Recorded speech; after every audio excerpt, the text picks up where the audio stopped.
Boss stole my patent and laughed, but he didn't see what I had hidden in my bag. I never believed my boss would steal my life's work until I watched him present it as his own invention. The boardroom doors swung open, and I walked in with my leather bag clutched against my side. I had been called to this meeting without explanation, which was unusual. The executives sat around the polished table, their faces unreadable. Mr. Reynolds stood at the front, a projector screen glowing behind him. My heart sank when I saw what was displayed. It was my design.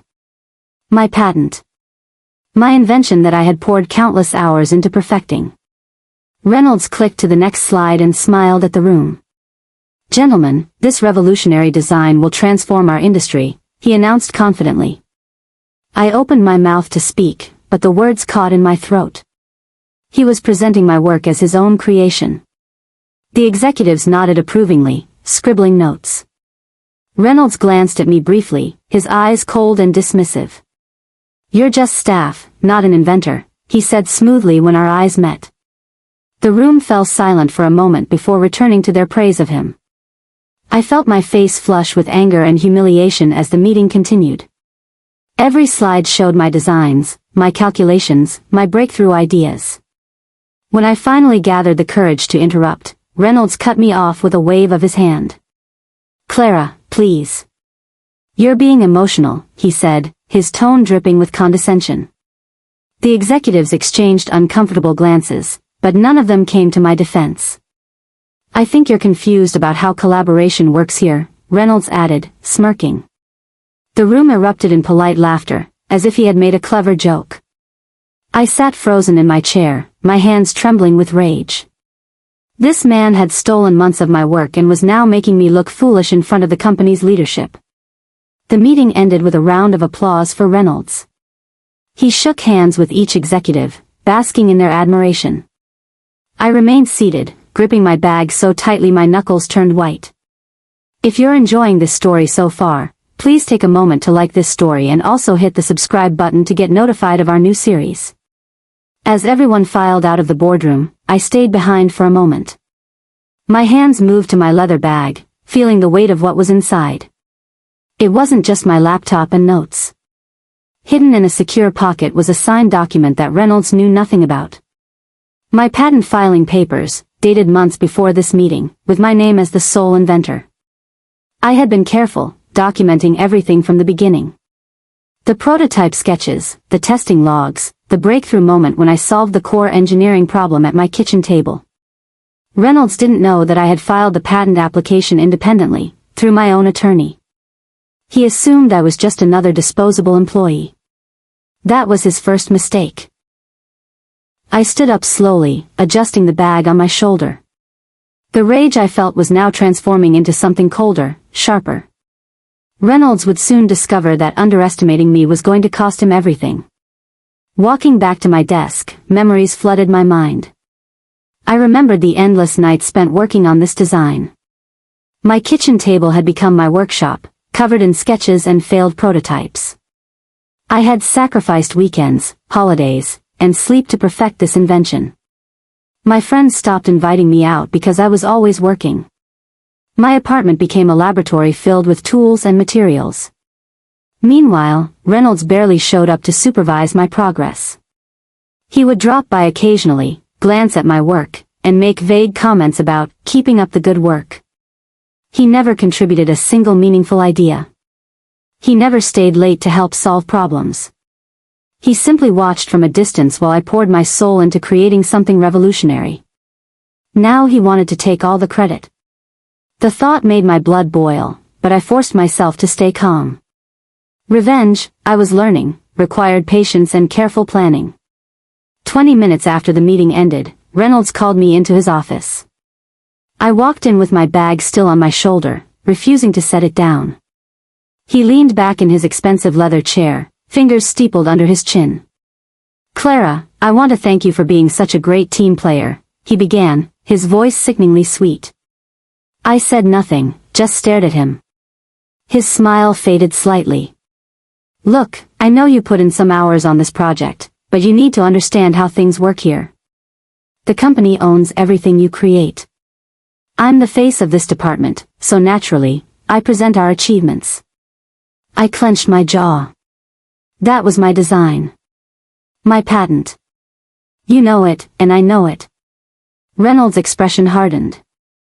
Be very careful, Clara. Don't ever try to claim credit publicly again. It won't end well for you. His threat hung in the air like poison. That moment sealed his fate. He had just made his second mistake. After leaving Reynolds' office, I found Nina at her desk. She was my closest colleague and the only person I trusted in this place. I pulled her into an empty conference room and told her everything. Nina's eyes widened with shock and anger. Clara, that's insane. You have to fight this, she urged. But then her expression changed, worry creeping in. Wait, no. Reynolds is too powerful here. He has connections with the board. If you challenge him, you'll lose your job and maybe your whole career. I understood her concern, but she didn't know what I knew. Nina, I appreciate your advice, I said carefully. But I've already set some things in motion. She looked at me with confusion and fear. What do you mean? I didn't answer directly.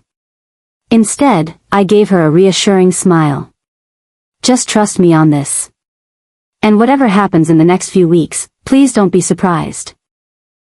Nina grabbed my hand, clearly worried, but I could see she trusted me. The next morning, I drove across town to visit my patent attorney's office. Mr. Harrison greeted me with his usual warm smile. Clara, good to see you. What brings you in? I explained what had happened at yesterday's meeting. His face grew serious as he listened. Do you have the original filing documents? He asked. I nodded. He pulled up my file on his computer and turned the screen toward me. There it was, my patent application, filed 4 months ago, with my name as the sole inventor. The filing date was clearly marked, time-stamped, and officially recorded. This is ironclad, Clara, Harrison said confidently. Reynolds has no legal claim to your invention. If he's presenting it as his own, he's committing fraud. I felt a wave of relief mixed with vindication. Reynolds had been so arrogant, so certain that I was powerless. He had no idea this document existed. What should I do next? I asked. Harrison leaned back in his chair, thinking. First, we gather every piece of evidence you have. If you're enjoying this story so far, please take a moment to like this story and also hit the subscribe button to get notified of our new series. Over the next week, I became obsessed with collecting evidence. Every email, every draft, every scrap of documentation related to my invention went into organized folders. I found emails where Reynolds had dismissed my design as interesting but probably not viable. I located early drafts with my handwriting all over them. I compiled detailed work logs showing the hours I spent developing each component. My apartment became a war room. I pinned timelines to my wall, connecting dates and events. I backed everything up on multiple drives and cloud storage. I even found text messages where Reynolds had told me to keep tinkering with that side project, while he focused on real business. Every piece of evidence painted the same picture. This was my invention, created independently while Reynolds ignored it. Now I had proof that would stand up in any court or investigation. The case against him was growing stronger by the day. I decided to try the official route first. I scheduled a meeting with Human Resources and presented my evidence to the department head, Ms. Cooper. She listened politely as I explained everything, but her expression remained neutral. When I finished, she set down her pen and looked at me with barely concealed dismissal.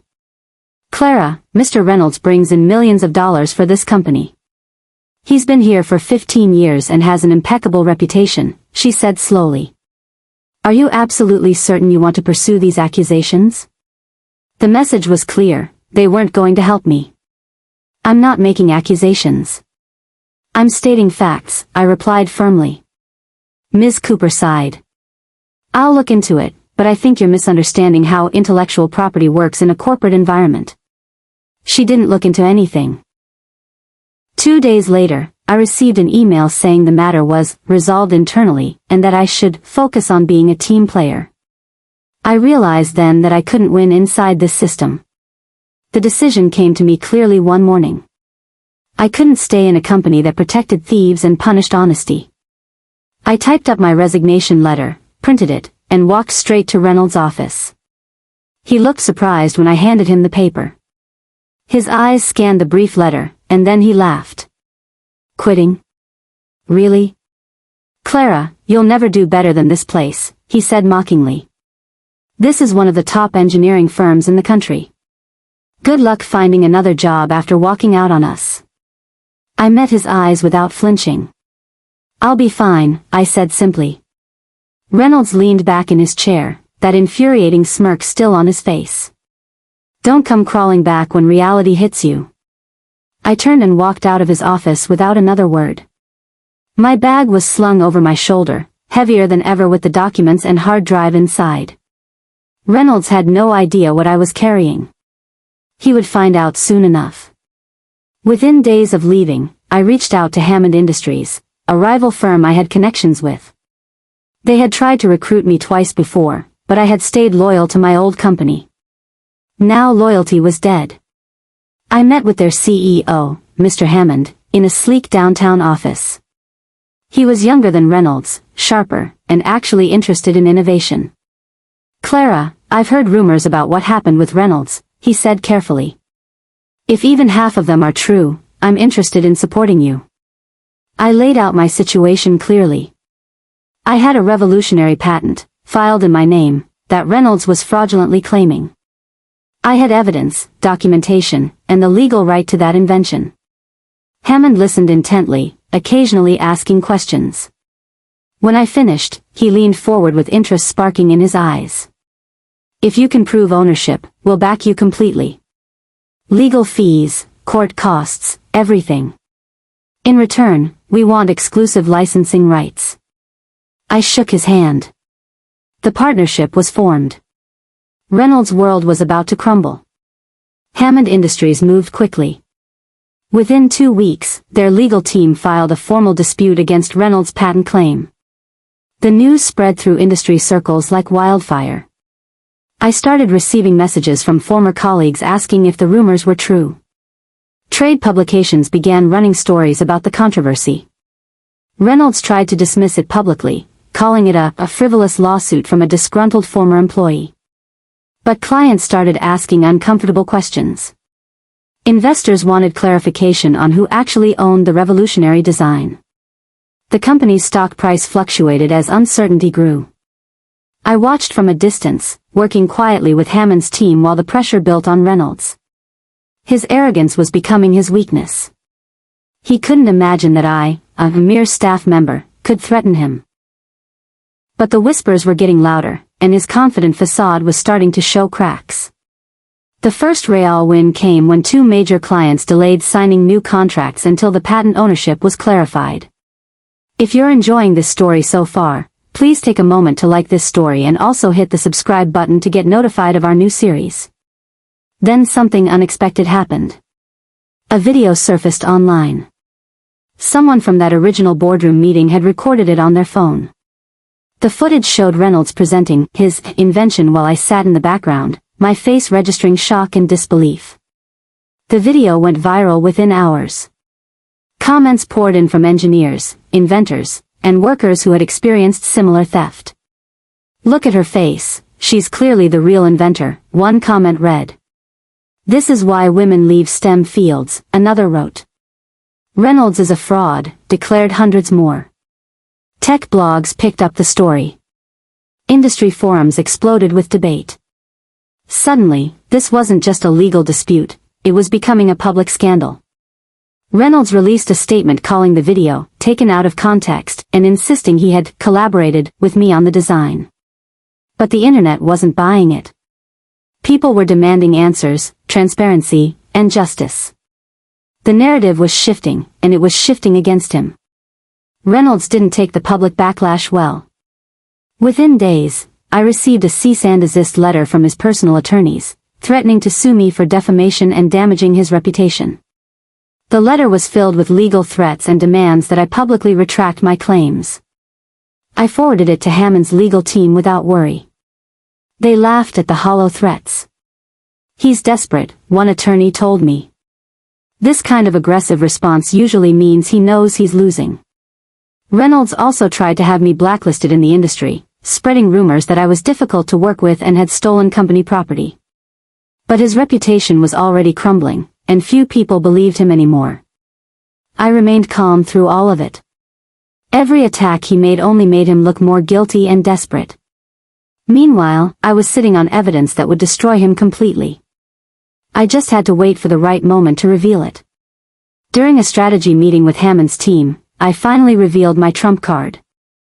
I set my old leather bag on the conference table and opened it carefully. From a hidden compartment, I pulled out a portable hard drive. "This contains everything," I explained.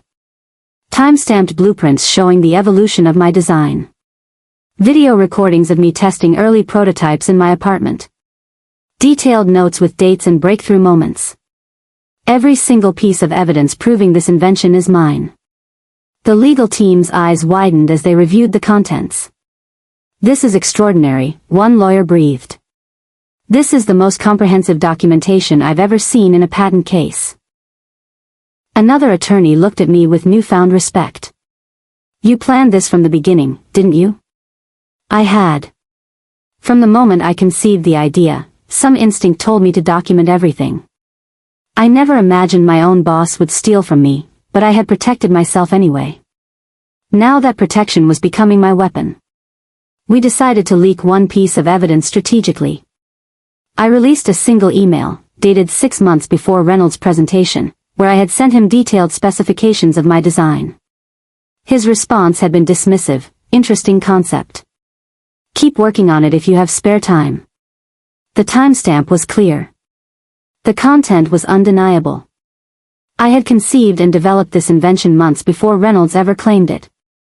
The email screenshots spread across social media and industry forums. Engineers analyzed the technical details and confirmed its authenticity.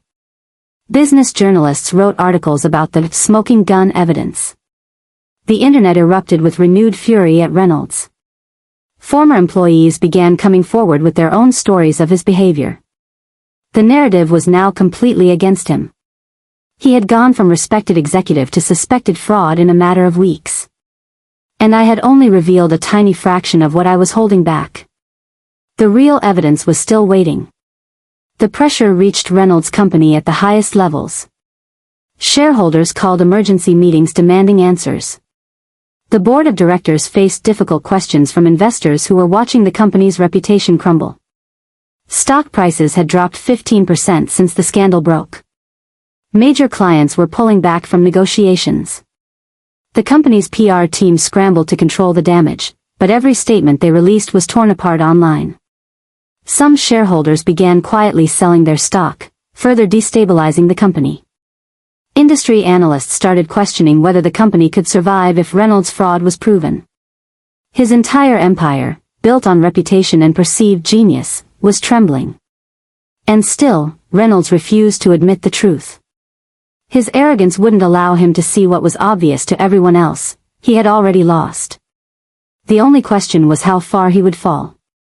I watched the dominoes falling, one by one, exactly as I had planned. If you're enjoying this story so far, please take a moment to like this story and also hit the subscribe button to get notified of our new series. My phone rang late one evening. The caller ID showed a number I didn't recognize. I answered cautiously. "Clara, it's Reynolds." His voice was strained, barely recognizable. "We need to talk." I remained silent, letting him squirm. "Look, this has gotten out of hand," he continued. "I'm prepared to offer you $200,000 to drop everything. Sign an NDA, walk away, and we both move on." I almost laughed. "No," I said simply. There was a pause. $500,000 then. "Clara, be reasonable. This is more money than you'd make in years." Again, I refused. I could hear his breathing becoming heavier. "What do you want?" Name your price. I smiled, even though he couldn't see it. I want justice. I want my patent. I want everyone to know the truth. He tried to argue, to negotiate, to threaten. But I had already made up my mind. When he realized I wasn't going to back down, his voice turned cold. You're making a big mistake. I hung up without responding. The formal lawsuit was filed the following week. Hammond Industries backed the case completely, providing top legal representation. The court documents laid out everything: my patent filing date, Reynolds' fraudulent claim, the timeline of events, and the extensive evidence proving my ownership. News outlets covered the filing extensively. Legal experts weighed in, and most agreed that my case was extremely strong. Reynolds' company was forced to respond officially, hiring an expensive legal team to defend him. Their strategy was to claim that my work was done under company employment, making it company property regardless of who created it.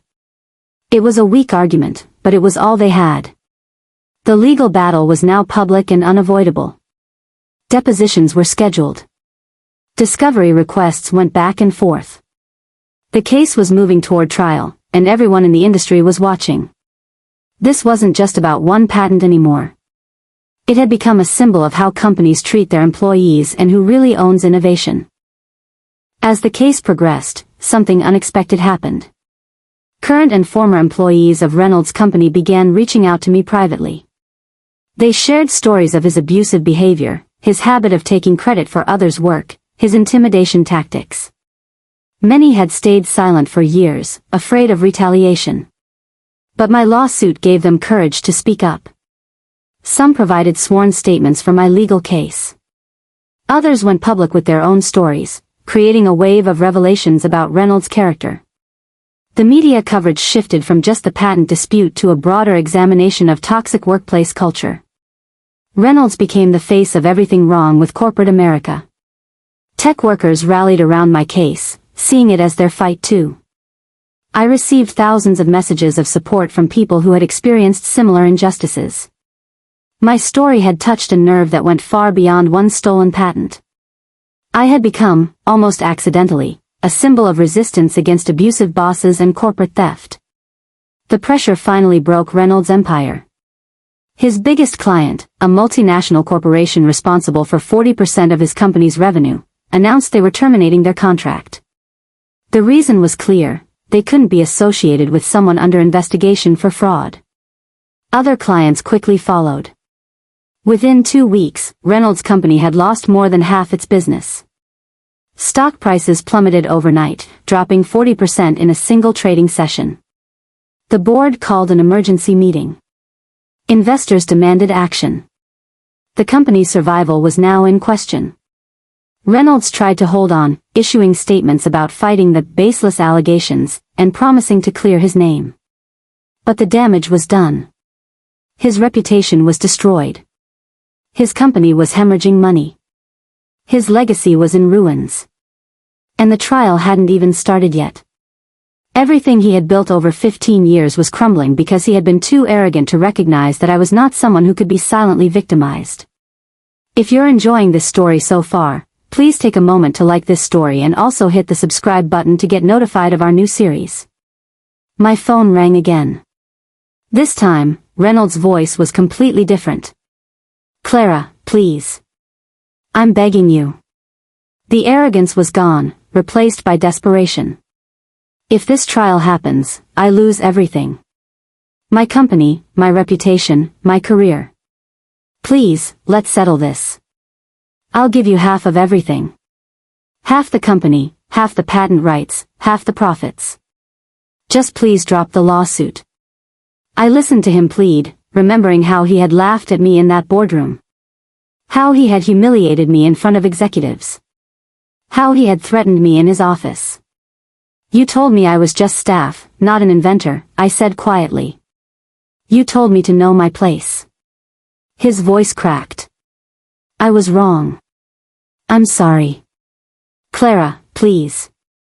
I thought about accepting, about taking the easy victory. But that wasn't justice. That was just more compromise, more settling, more letting him get away with it partially. "No," I said firmly. "I'll see you in court."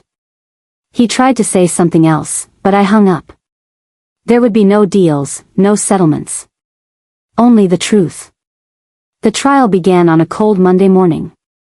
The courtroom was packed with journalists, industry observers, and supporters. Reynolds sat at the defendant's table, looking older and defeated. I sat calmly with my legal team, my leather bag at my feet. The proceedings moved quickly. My attorneys presented the evidence systematically, the patent filing documents with my name and the early filing date, work logs showing my independent development of the invention, emails proving Reynolds had no involvement in the creation, and the hard drive from my bag. When they played videos of me testing prototypes in my apartment, months before Reynolds' presentation, the courtroom fell silent. The timestamps were undeniable. The technical knowledge I demonstrated was clearly mine. Reynolds' attorneys tried to argue that company policy covered any work done by employees. But the judge cut them short. The evidence shows Ms. Clara filed her patent independently, on her own time, before presenting it to her employer. The company has no claim here. The decision came down after just 90 minutes of deliberation. The verdict was unanimous. The judge's ruling was comprehensive and devastating to Reynolds. I was awarded full ownership of the patent, with no shared rights. I received compensatory damages for lost licensing fees. I received punitive damages for Reynolds' fraudulent behavior. The total award was several $1,000,000. Reynolds was ordered to publicly retract all claims to the invention and issue a formal apology. His professional reputation was officially destroyed by the court's findings of fraud and theft. But the financial judgment was only the beginning of his losses. Within days, the board of directors forced him to resign from his company. His severance package was withheld pending further investigation. Professional organizations revoked awards they had previously given him. He faced potential criminal charges for fraud. Everything he had built, every achievement he had claimed, was now tainted by the truth. Reynolds had lost his job, his company, his credibility, his fortune, and his future. He was left with nothing but the consequences of his cruelty and arrogance. Justice had been served completely. 6 months later, I walked into my new corner office as Chief Innovation Officer at Hammond Industries. The view overlooked the city, sunlight streaming through tall windows. My team was brilliant, passionate, and respectful. We were developing new technologies that would change the industry. On my desk, I placed my old leather bag. The same bag I had carried into that terrible boardroom meeting. The same bag that had held the evidence that destroyed Reynolds and saved my career. I ran my fingers over the worn leather, remembering everything that had happened. Sometimes the smallest things hold the greatest power. A bag full of documents. A hard drive of proof. The courage to stand up against someone more powerful. Reynolds had thought I was powerless, just another disposable employee who would accept injustice silently. He never imagined that I had protected myself from the beginning. That I had documented everything. That I would fight back with intelligence and patience instead of anger and emotion. His arrogance had been his downfall. My preparation had been my salvation. I smiled at the bag one last time before turning to my computer. There was work to do, innovations to create, and this time, no one would steal what was mine.